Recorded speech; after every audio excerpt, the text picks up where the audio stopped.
and welcome. I am Leslie Meredith, your host for today's webinar. We are turning our attention to women in Breakbulk. We have a great lineup to talk about leadership, particularly over the last few months and moving forward with some difficult times. So I'm very pleased to say that we have Amy Can is with us today. She is a women's leadership coach. She's coming to us from California, and we have three female leaders who will also talk about their own leadership experiences and how those have changed in the current climate. I have Yuliana Wu from Bechtel. I have Georgine Guillory from Port of Beaumont and Amber Knipe from Halliburton. So we'll get lots of different viewpoints from different sectors. So I'm glad you're here. Notice that in your screen you have a area where you can chat and then a separate area for questions. So as we go through the webinar today, please feel free to type in your questions. If it's for anyone specific, add their name, and we will field those questions after each person has a chance to talk.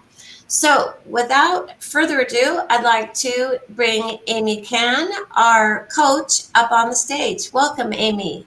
Hi. Thank you so much, Leslie. Hi, everybody. I'm so excited to be here. So thanks for the invitation.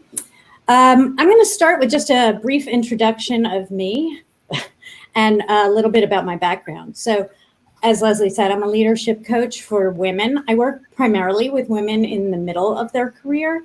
So after entry level and before the C-suite. And I work with women to advance them in their careers as a leadership coach. Before becoming a coach, I was a marketing leader for 20 years. Well, not a leader the whole time, but the last 10 years of that, I was leading a marketing department in a media and tech company until 2015, when I was laid off in a sort of mass sweep of layoffs of the senior team when new leadership came on board. And that led me on a bit of a path of self-discovery, figuring out what I wanted to do next and looking beyond marketing eventually to something that felt more purpose-driven to me. So why women? Let's look at some data. There we go. So 25% of global businesses have no women in senior roles. It's pretty shocking to me. Men are promoted at 21% higher rate than women at the early stages of their careers. And there are more CEOs of large companies named John than there are women CEOs. So hopefully you realize that when I'm giving all this information, this data, that I'm not saying that women need help out of any deficiency of their own. In fact, I think women should be embracing who they are and bringing that diversity to the table. So if we look at diversity numbers and diverse leadership, the circle right there is around gender diversity. And what that is telling us is that companies with more gender diverse teams are 21% more likely to see better than average profits. Now, these charts over here are about cultural and ethnic diversity. So they're all saying that diverse teams in leadership help companies see better profits. So what's authentic leadership? What do I mean by that? So this is about bringing our unique voices to the table. So I don't know if you guys have seen this picture before, because it's kind of made its way around social media. But what these women have in common, besides being women, is that they lead countries with the lowest rates of COVID-19 and are attributed with having the best response to COVID-19. And the article that this came from, what it talks about that they have in common as well is they all sought advice beyond their immediate advisors. They went out and looked for the experts and brought those in and got those voices to the table. Versus the countries with the worst response responses really were more insular and looked to their voices of their immediate advisors and didn't look further out. Also from that article is this great quote, which really sums it up. The only way to avoid groupthink and blind spots is to ensure representatives with diverse backgrounds and expertise are at the table when major decisions are being made. So that's what I mean by authentic leadership. When you're an authentic leader, you embrace who you are and you bring that expertise to the table.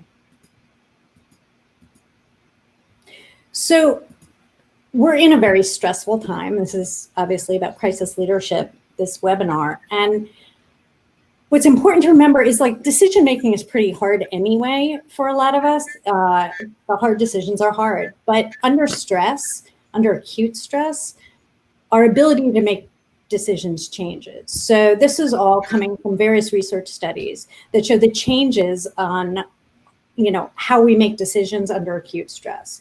So we tend to focus on more positive outcomes. So we kind of sweep the risks under the table and focus instead on more rewards, which seems sort of backwards. It seems like when we're in a crisis situation, we might focus more on the risk, but we don't. We look more at the reward side of things. Women actually tend to be more conservative, and men take greater risks when they're under acute stress. And we all make decisions more based on habit than on goals. So what can we do about that? So we know that our decision-making changes under crisis. So how do we mitigate that? And I'm going to offer a few things that you can think about. So knowing and living in alignment with your core values is key to being authentic and being an authentic leader, but also key to making decisions that will feel right for you. So when you're weighing decisions, think about the values you're honoring with each one. So you can go two ways. What are the values associated with this one? What are the values associated with this one? And you can go a step further and think about when you have those values, rate them on a scale of 1 to 10 with how important they are to you. And in that way, you're more likely to make a value-based decision, which is authentic and feels right. Oops, sorry about that. I'm a little behind. There we go. In addition, we often, the past tends to come into play in ways we don't always expect. So we're not always aware of the impact that the past has. And while it's true that we learn from our past, it isn't always relevant to the decision we're making right now. So be aware of when the past comes into your decision making. It's not necessarily bad, but just think about it. Is it relevant to the decision I'm making right now? Really important to remember that just because something's happened in the past doesn't mean that it's going to happen again. So be aware of that as you're making your decision. We all tend to make decisions in a certain way. Some of us use logic and we look at the pros and cons and we do best case, worst case scenarios. Others of us use our emotions and tend to lead with that. And others tend to rely on our intuition and trust our gut. What would happen if we used all three of those? So I'm going to give you an example. So imagine a young professional is offered a job and it's with an expert in their field, but it's far from home. A logic-based approach to the decision might look like, this is a great opportunity for me. My career will move so much faster. I've got this expert. Fantastic. An emotional decision might be, this is so exciting, although I'm not sure if I want to, like how I feel about living so far from my friends and family. And if she relied on her intuition, it might be like, there's something that just doesn't feel right about it for me. If you took just one of those, you'd end up going in one direction. If you just went with the logic, right, it sounds like, yeah, I'm going to make that decision. I'm going to go for this job. But when you take into account the emotion and intuition side of things, it may change your decision. So look at a decision from all three: logic, emotion, and intuition. When you stop thinking I have to, and instead make a decision because you choose to, you bring more energy into the decision you make. So again, I'm going to give you another example. Imagine,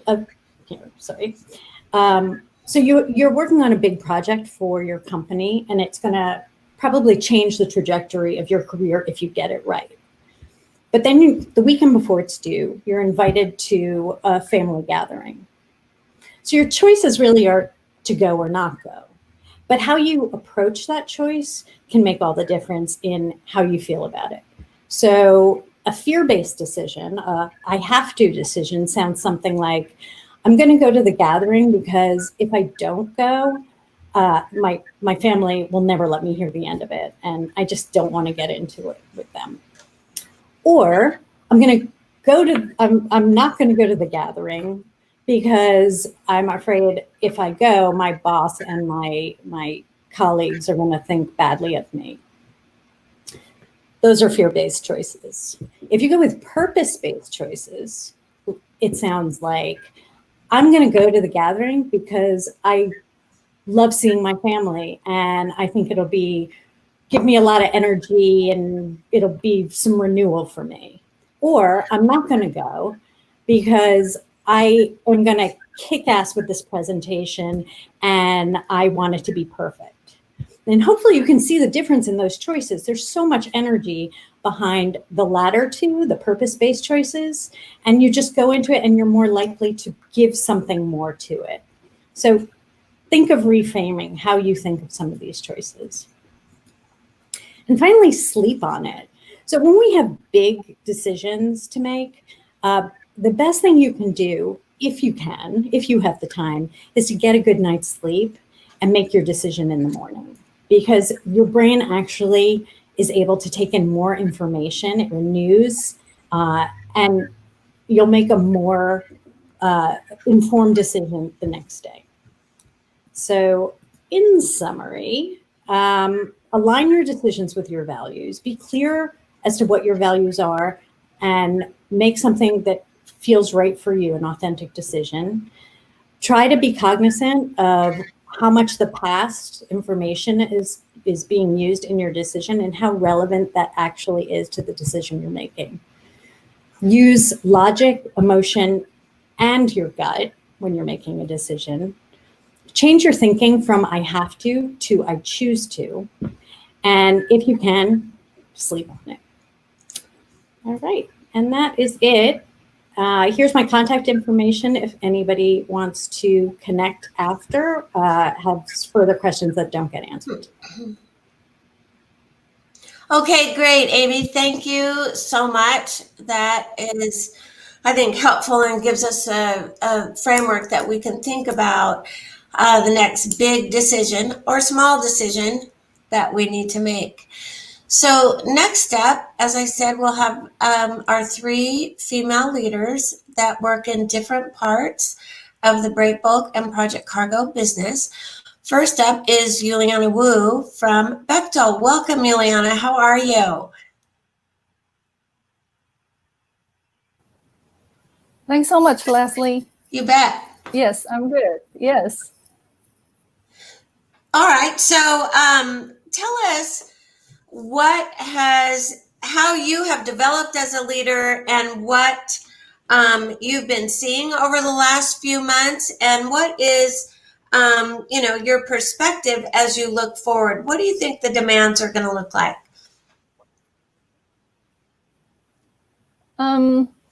Thanks for having me in this event. Let me introduce myself. I'm Yuliana Wu. I'm a project chartering manager for Bechtel, based in Houston. And as the people who doesn't know Bechtel is an engineering procurement construction company with the headquarters in Reston. In these past few months, prior for the COVID-19, we are focused on more strategized expansion, innovation, and process improvement. But now, as we know, nowadays the health and safety has been top priority, and our focus has been shifted to more controlling the cost and time while maintaining productivity and handling many different tasks. We care about health and safety of our companies and employees, and we are dealing with this challenging situation as we know that, some of the demands going low, but we still do what we can to mitigate all the situation. So the team been working remotely, transitioning to work remotely for several weeks now, and fortunately we are productive. Maybe more as we started working from home.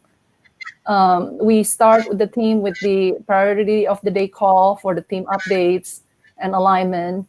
And we still keep doing communication with our logistics service provider. We're doing virtual training. Training is more challenging, but we still keep doing everything virtually.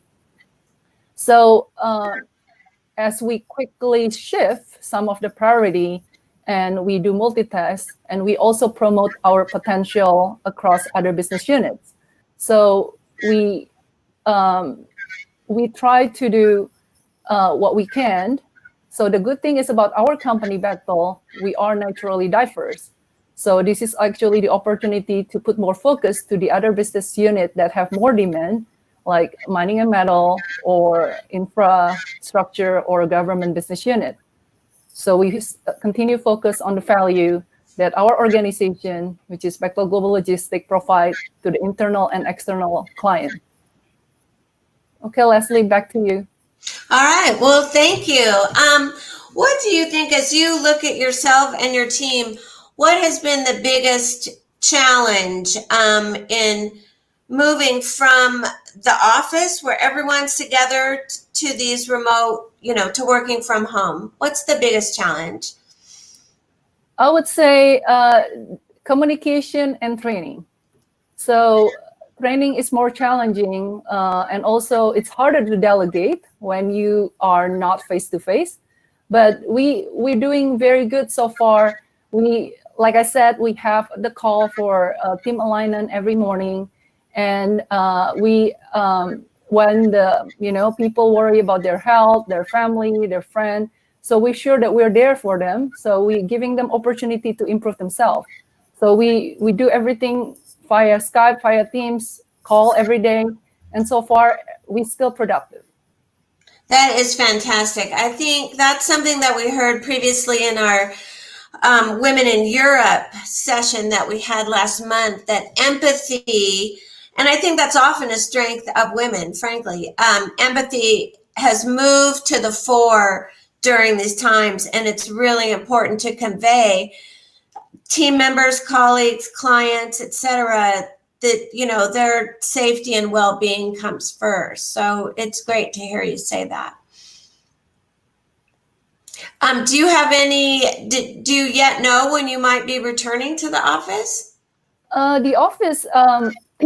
So for us, many of the projects closed for a period of time, but they have opened.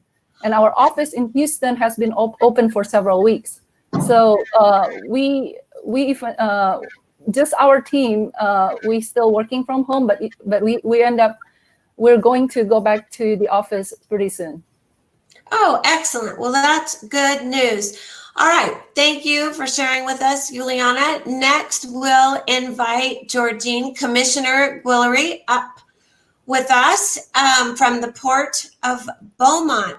Welcome, Georgine. How are you? Good morning, and thank you for allowing me to be on this platform with such phenomenal women.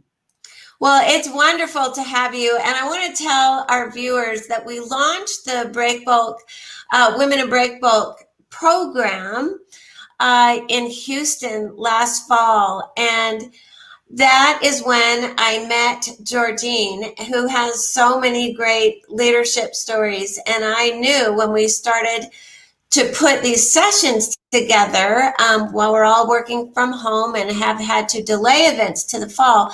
Georgine was at the top of my list. She just made such a huge impression, and I'm so happy that you're here with us. So share some of your experience and background and perspectives with us.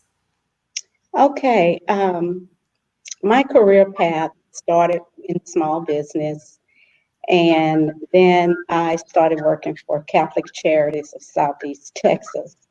I became a port commissioner because of one of the commissioners vacated a seat.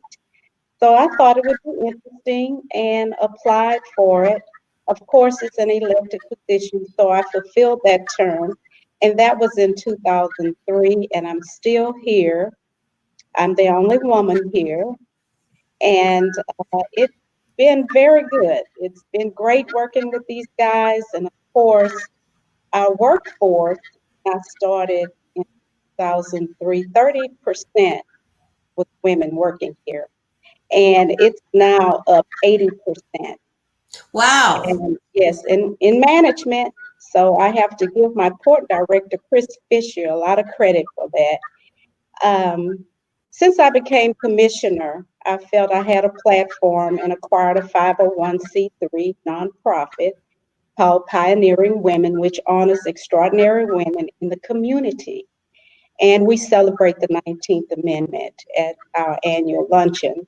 All our proceeds go to Women in Crisis, GED tests, and textbooks for students of higher learning.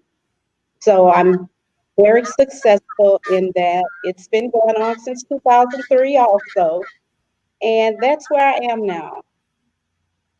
That is great. And I think that what you're talking about right now really speaks to what Amy was telling us about authentic leadership and matching, how you look at your job, how you make decisions with the values that are important to you. Yes. So over those past couple of decades, how do you think women's roles in the workplace have changed? Especially in a position that's normally held by men, women have educated themselves, they've become more outspoken, because before, many women suffered in silence. In honoring these women, I've had one lady tell me that she, her husband didn't want her to go to school, college, and she was going to college while he was at work in the day.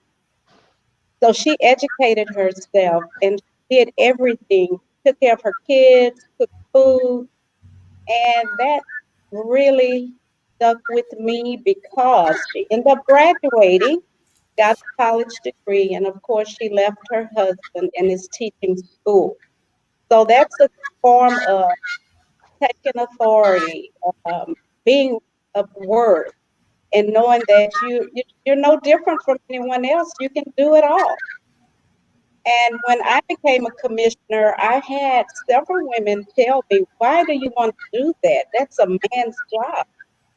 And I said, "Why not me? I can do it just as well." Absolutely. So, when you look back, maybe just during the last few months, say since March, what has your biggest leadership challenge been, and what tools or how did you approach this challenge? Well, we did a lot of meetings at on the Zoom and virtually, and so most of the staff were at home working, which is teleworking, and we adapted at best to respond to the pandemic. We included industry in creating policies for others in the industry to follow. And we immediately set up stations at entrances, checkpoints for fever, asking questions, and trying to establish that to get that up and running. We did that quickly, and we asked simple questions on their whereabouts. We provided the protective gear and had, anything available for them in order to keep them safe.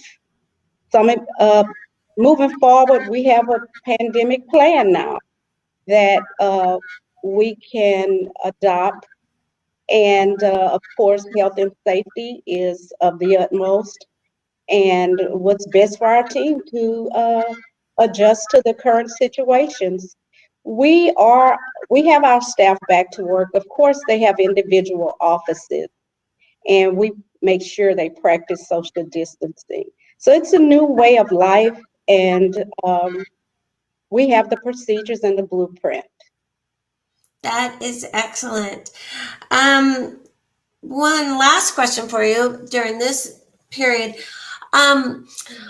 What advice do you have to women either looking to change careers and enter maritime logistics projects? What advice might you give them today? Don't be afraid. Don't be intimidated. If it's something you want to do and you're interested in it, make sure you educate yourself. When I started, there wasn't much education. I have nobody's shoulders to stand on. I have to create my own path for others to follow.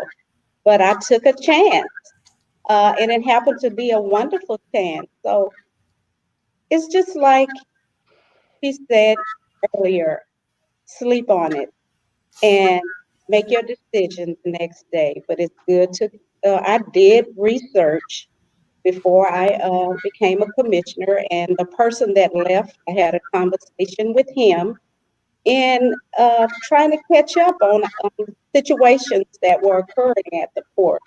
So it's always good to educate yourself first and find out if this is what you want to do. Excellent. Thank you, Commissioner. We appreciate that. Yes. She will stay on, as all of our speakers today will, to answer questions. So please take a few moments as you're listening to type in some questions, and we'll take those at the end. So now I'm so pleased to introduce Amber Knipe from Halliburton. Welcome, Amber. Thank you, and thank you for having me today. Absolutely. So tell us a little bit about your job, your role now, and how you started and what that path looked from A to B. So my path is probably a little different than everybody else's. I was actually hired at Halliburton as an admin assistant because I had a finance degree and they were looking for somebody to control the budgets. And from there, I was mentored by a logistics professional, and my career really just took off. So I worked up the ranks all the way to senior manager, and as my previous role, I was doing global customs brokerage, so running all the RFPs, making sure we had the right customs broker in the right place at the right time. I had the opportunity to learn about EDI, the electronic data interfaces in between companies, where we exchanged milestones between Halliburton and the freight forwarder to make sure that we have complete visibility of our products. And then I also took on our business support centers, which are in 4 different locations globally. So I've had a lot of opportunity to, number one, travel with Halliburton, but also grow and develop my career to what it is today. And just recently, I took on a new role out of supply chain, but I took that leap of faith and thought about it a lot, and now I'm in administrative services. Okay, so what does that entail? What does that look like? So in administrative services is a new role. And what we're going to do is look at different ways that we can combine different groups and to make more efficient choices for the company. So it's very stakeholder driven and finding ways, because we know in the oil and gas sector, there's a lot of downturns. So we have to find ways to make things more efficient. Absolutely. So over the last few months, what has been your biggest work-related challenge? I think the challenge comes down to whether it's a pandemic challenge, an industry challenge. We're always asked to do more with a lot less. So with that, it doesn't matter where it comes from. It's always driven. So at this time, as a manager, you're always saying, okay, what can I do? And you start looking at, we sometimes get very bogged down in those details. So I always take that step back. I have to recognize what needs to be done. I have to prioritize in the order that it needs to be done, because everything can't be done at the same time. And then I have to organize it amongst my team members to manage it, to get it done. Okay, that does sound challenging, and certainly your industry's sort of been taking a double hit, if you will, with oil prices. Yeah, and the pandemic. So you've got a lot going on. One question I want to ask you is, what's your secret to remaining so upbeat? I think my secret is that I've learned, and this is actually advice that I've given to somebody here recently, is that no matter what, the challenges are going to keep coming. It's always going to be there. So don't bog yourself down in the details so much that it makes you depressed or like you feel you can't get anything accomplished. There's a point where you have to say, okay, this is as much as I can do for today. You have to step back. You have to take time for yourself. I want to say, out of the pandemic, one good thing that's really come is taking the time for myself, being here with my kids, because I travel a lot. I've traveled to 23 countries for Halliburton. So I travel a lot over my career. So taking that step back, realizing what is really important. I've done the training where you actually, you look at your core values and you end up with your top 3, and family was in my top 3, which I was ignoring. So spending time with my kids and my family has really changed my tone. Excellent. All right. Let's bring everybody back up. If you have questions, please put them in. So we've all been listening to one another, how each person is dealing with challenges. We can relate that back a little bit to the advice we first heard from Amy at the beginning of this. So I'm wondering, as you listen to each other, let's have a couple of questions between the group from one person to another. Any questions? What do you guys think? I'd like to ask Amy, is it possible to get the video? I'm sorry. Is it possible to get the video? Oh, that's a question for Leslie. Oh, yeah, absolutely. Of course. Yes. Okay. I thought it was very well planned and very constructive. Thank you so much. That's good. Amber, you were talking about family. And Georgine, I wonder if you would share a little bit about the importance of family to you and how that has grown into a career path for your daughter. Well, being a daughter, caring for a mother who is sick, and sick a while, she's an invalid, being a mother to my children and whomever else needs me is a huge accomplishment to share my life with that.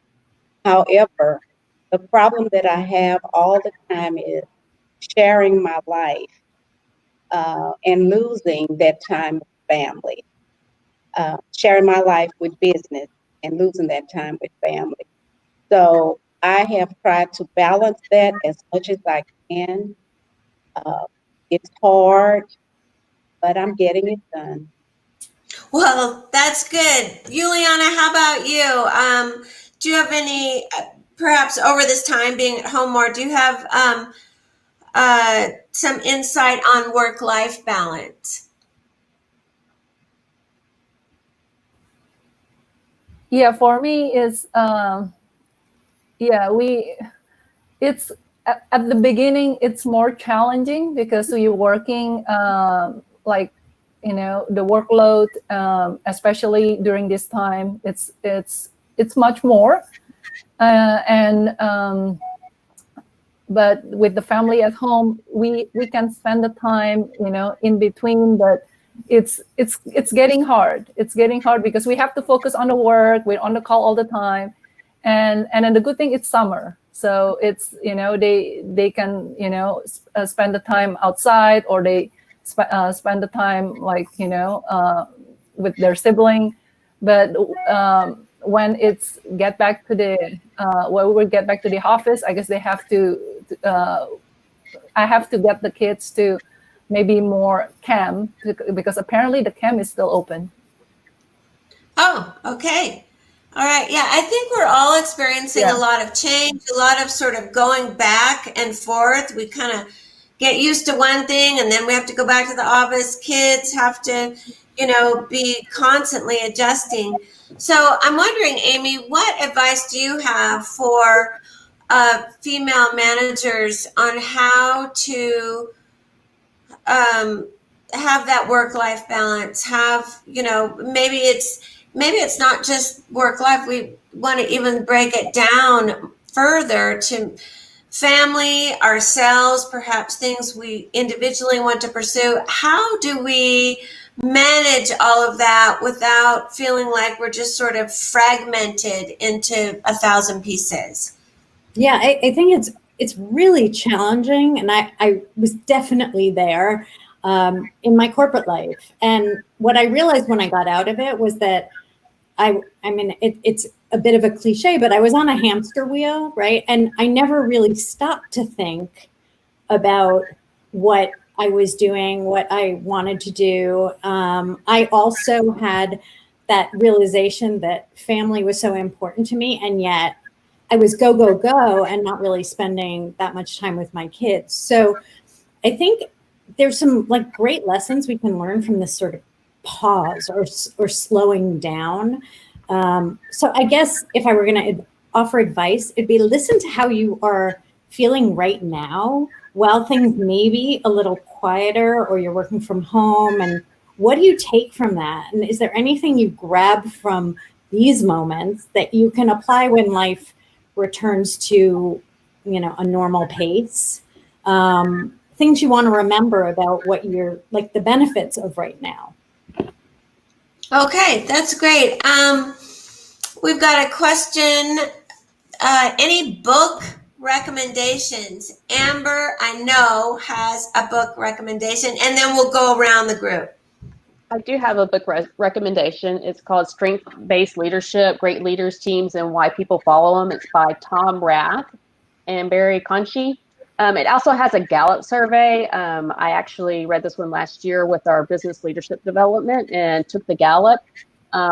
This book will open your eyes to what your strengths really are and how to get in touch with those strengths. My number one was called Restorative, which when I read it, I said, oh my God, that's completely me. And I would have never guessed that if you would have just given me the list of strengths.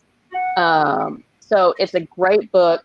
Take the survey, understand what your top 5 strengths really are, but don't not only understand that, understand the shadow side of it, because the shadow side of a strength can get us in just as much trouble. But that's my recommendation for all leaders. It's helped me a lot over this past year, really develop my leadership.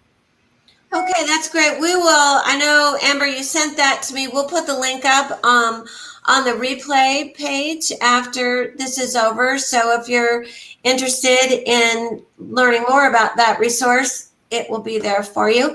I have a question from Carol. She wants to know, what is one area where you have shifted priorities, either professionally or personally, and what has the outcome been? Who'd like to take that? If you don't volunteer, that means I have to call on you like a teacher in a classroom. Well, Amy, you certainly shifted priorities. Well, do you mean career-wise? Either way, professionally or personally, and what were the results? Yeah, well, I would say, during the pandemic, one of the things that I switched to, I put a lot more effort toward writing. And the result is I'm here, right? Because that's how you found me, Leslie. I did. Yeah. It was a fantastic article in Fast Company, which is a great publication. So absolutely. Yeah. So and I'm learning as well. So I think that's a great thing that if people are, I mean, you all are busy and have careers that I don't even understand, to be honest, but they're very impressive.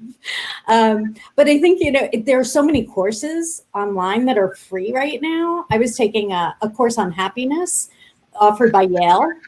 That is Yale's #1 undergraduate course, and it was offered for free on Coursera. So, yeah, I'm doing just more learning. Excellent. Okay, we're just about ready to wrap up, but I keep saying I'm going to go around the group, and then I don't. But this time I really am. So, as you think about your time right now, your last few months, what is the most important thing you've learned from the perspective of a leader that you will move forward with in the years to come? Yuliana? Be open-minded, think outside the think outside the box, and we have to do more creative thinking and personalization strategy, especially now. Things change. It's not the same as before, so we have to basically improve ourselves, take more opportunity, be flexible. Flexible and creative. Those are two good things. Amber? For me, understanding that normally women have empathy as a natural skill set, but not understanding that everybody has that same amount of empathy. So understanding to be more empathetic, I can get very, very heightened very quickly. So I have to calm myself down. Also, that communication is important, that whenever we communicate by email, that we have to be very, very precise to get the message across. And if you see if the email is not working, pick up the phone, have those conversations, work things out. We're not in the office setting anymore. We're at home working. So that's a change for me because I'm used to jumping out of my desk and going talk to somebody. So communication is essential, but understand that people are going through things. Not everybody's on the same page. Some people may have friends that have the sickness or family members. So take a step back before we go to that heightened state and realize that the world has changed and a lot of people have a lot on their plates today. Absolutely. Okay, Georgine. Yes, I would say moving forward as a leader, health and safety is first, communication, empathy. If you were doing bad before the pandemic, you're probably doing worse right now. And I think we should have a lot of empathy from those people. Also, too, I have a book that is called The 4 Day. I don't have a book. I read a book by Andrew Banks, and it's called The 4-Day Week, which I am trying to do. I only work 4 days. I read that book and try to apply that to my life.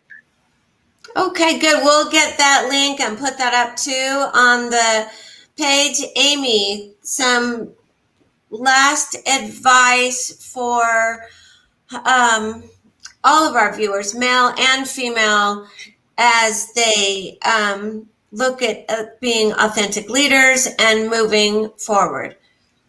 Yeah, building on empathy, I would add compassion. And I think, Amber put it really well. People are going through stuff. They always were, and I think it's more visible now with Zoom calls all the time. And, and I'd be very cognizant. People all are coming from different circumstances and things like backgrounds and literal backgrounds, right? On Zoom calls, they expose people. And I think we just need to just generally be much more compassionate and bring that back. bring that back to work when you return. Excellent. All right. Well, I want to thank all of you for joining us today. I'd like to thank our viewers for coming. I think we've had a lot of good advice, examples to follow, things that we can think about as we start transitioning back to the workplace, being flexible, being creative, being empathetic, compassionate, really thinking about our colleagues. So thank you for being here. I did want to mention that Breakbulk Americas will take place in Houston November 3rd through 5th, and we will indeed have a special Women in Breakbulk event. So there's more information on the website about that, and I'll post that on the page too. We'll have so much information on that page. So, and lastly, I invite you to come back on Thursday. I've got the Breakbulk 1 show, same time. And we'll be talking about innovation in engineering, which should be really fun too. So thank you, everyone. Stay safe until we can meet in person. Thank you. Thank Bye. you. Bye. Thank you. Bye.